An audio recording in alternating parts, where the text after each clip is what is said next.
Regresamos de la pausa y nos gustaría hablar de un tema sin duda que va a ser importante durante lo que queda de esta temporada de verano, sobre todo en el mes de febrero. Como se podrá dar cuenta, no estoy usando chaqueta y es por lo mismo, porque hay altas temperaturas y en ese mismo sentido es importante revalorizar un poco nuestro entorno y los mecanismos que tenemos actualmente para poder preservar y hacer frente a esta ola de calor que se avecina. Para acompañarme en esta materia, la doctora Marcela Bustamante Sánchez, profesora asistente de la Facultad de Ciencias Forestales. Muchas gracias por estar con nosotros el día de hoy, doctora. Gracias a ti por la invitación. Partamos entonces un poco sobre lo que estamos viviendo. Realmente es una situación que sabemos que el verano es sinónimo de altas temperaturas, pero acá también nuestro entorno tiene un rol fundamental. Partamos por ahí para hacer de ahí la bajada un poco más a los temas más particulares, por decirlo de una forma.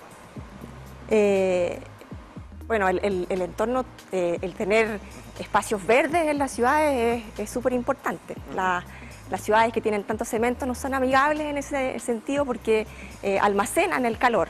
Y cuando tenemos espacios verdes, árboles que dan sombra, ese calor se pasa de manera distinta.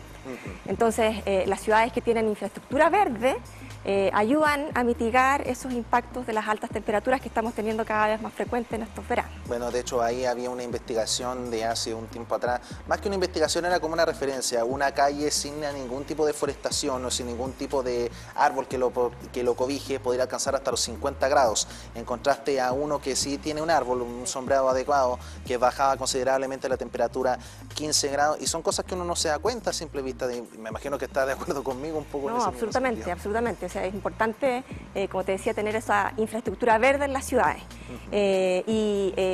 No solo pensando en árboles, avenidas con árboles, ¿cierto? Sino que también espacios o áreas verdes más grandes, parques. El parque, un parque grande que tiene un bosque grande, una masa de bosque grande, también ayuda a regular la temperatura en las ciudades. Bueno, acá una pregunta bastante, bueno, obviamente sin duda desde su expertise quizás es un poco más fácil de responder, pero respecto al rol de los árboles en la capturación del mismo CO2, obviamente ya sabemos de los árboles, capturan y sombrean, protegen a la gente, pero también su rol fundamental y también en el mismo ecosistema, su rol dentro del medio ambiente y también dentro de la ciudad. ¿Cómo es ese mismo procedimiento? Así que lo podemos analizar. Qué bueno que lo mencionas, ¿cierto? Porque partimos hablando de estas mitigaciones que son locales. O sea, claro. Hoy día, en este día en particular, tenemos altas temperaturas y la sombra del árbol nos sirve. Pero también es importante mirar esto en el largo plazo. Ya también hemos visto que las temperaturas han ido aumentando a lo largo del tiempo. Estos veranos no son como los veranos que viviste tú cuando hace 10 años atrás, probablemente. No, yo estaba en Punta Arenas en esos veranos. Ya, menos aún. Entonces, van aumentando a lo largo del tiempo y en ese sentido los bosques y los árboles cumplen un rol súper importante. En grandes rasgos, los árboles tienen la capacidad de capturar el CO2, que es uno de estos gases de efecto invernadero responsable de los aumentos de las temperaturas.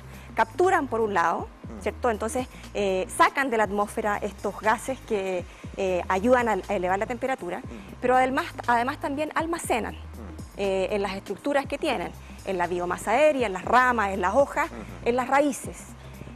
Cuando un árbol se muere, también de a poquito va perdiendo sus estructuras y quedan estructuras en pie. También ahí hay carbono acumulado que se va descomponiendo y se almacena en el suelo. Entonces, los bosques en general tienen esa función de ir sacando el CO2 que está en la atmósfera, que aumenta la temperatura, y al ir sacando, entonces, ayuda en la mitigación del cambio climático, a que estos impactos sean menores. Pensando en términos generales en la región, por ejemplo, o en el país, el tener bosques nativos ayuda súper fuerte en esta capacidad de mitigación del cambio, de los efectos del cambio climático. Bueno, ahí sin duda yo pienso que como región o como capital regional estamos bien privilegiados en ese mismo sentido, pero ahora, esto estaría yéndome quizá un poco distinto a la expertise que usted maneja, pero obviamente ahí entra en boga lo que es el diseño de las ciudades, cómo convivimos con nuestro medio ambiente, con nuestro pulmón verde, muy a simple vista para no comprometerla. Piensa que estamos bien. Pero en términos bien generales, o sea, la ciudad es un componente de todos estos ecosistemas. Podemos mirarlo a una escala más grande de paisaje. Las plantas, los árboles capturan, ¿cierto? Y almacenan. Pero la capacidad que tiene un bosque nativo de capturar y almacenar no es igual a otros ecosistemas que tienen otros tipos de plantas, ¿ya? un matorral, por ejemplo, que tiene plantas más chicas, o en las mismas plantaciones forestales. Hay estudios que se han hecho en bosques siempre verdes de Chile, en los alrededores de Chiloé, que muestran que un bosque nativo, antiguo, de 200, 300 años, puede llegar a almacenar 1000 toneladas de carbono en el suelo, que es el mayor reservorio de carbono. O sea, esto que te decía yo, que se almacena principalmente en el suelo. También en la biomasa, en lo que vemos arriba, en el tronco y en las hojas, pero ahí tenemos harto carbono capturado. Y en ese, perdón, termina ¿sí? la explicación, adelante.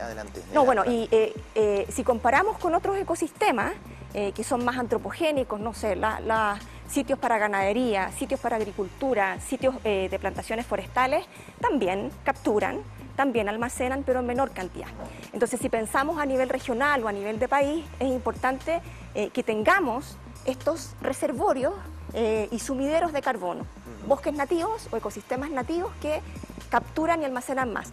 No solo bosques, los humedales también tienen esa misma función. Y en esa misma línea, obviamente, yo desconozco, obviamente la consulta es para usted, respecto al rol de la deforestación, ¿de qué manera influye en todo esto de la misma liberación del CO2 que compromete? Claro, súper buena pregunta, ¿cierto? Es parte del ciclo, ¿cierto?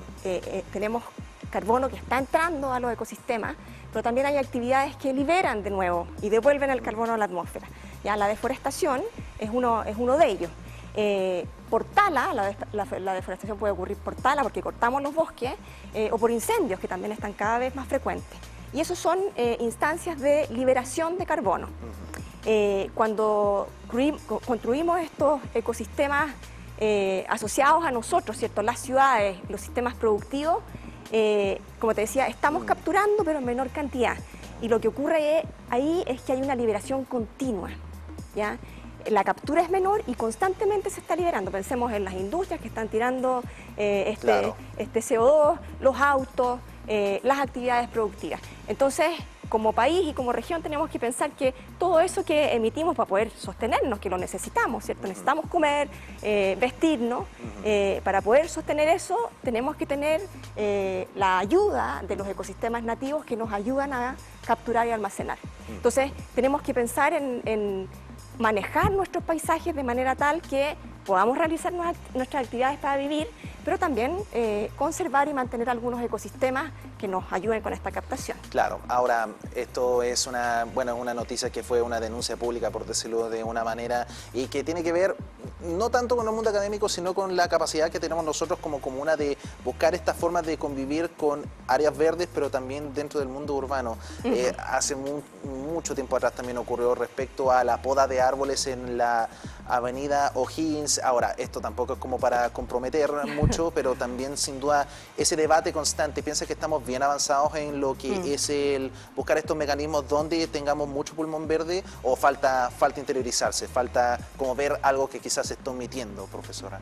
Tal vez nos falta un poquito, ya nos falta un poquito pensar en cuáles son los beneficios que tiene el tener esas estructuras, ¿cierto?, en nuestra ciudad.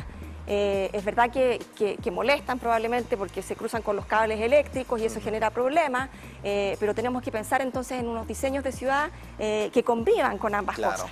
Es más caro pasar los cables subterráneamente, pero a lo mejor es algo que vamos a tener que hacer en el futuro para no sufrir los impactos fuertes de las altas temperaturas. Adaptar la ciudad, entonces, al final. Exacto.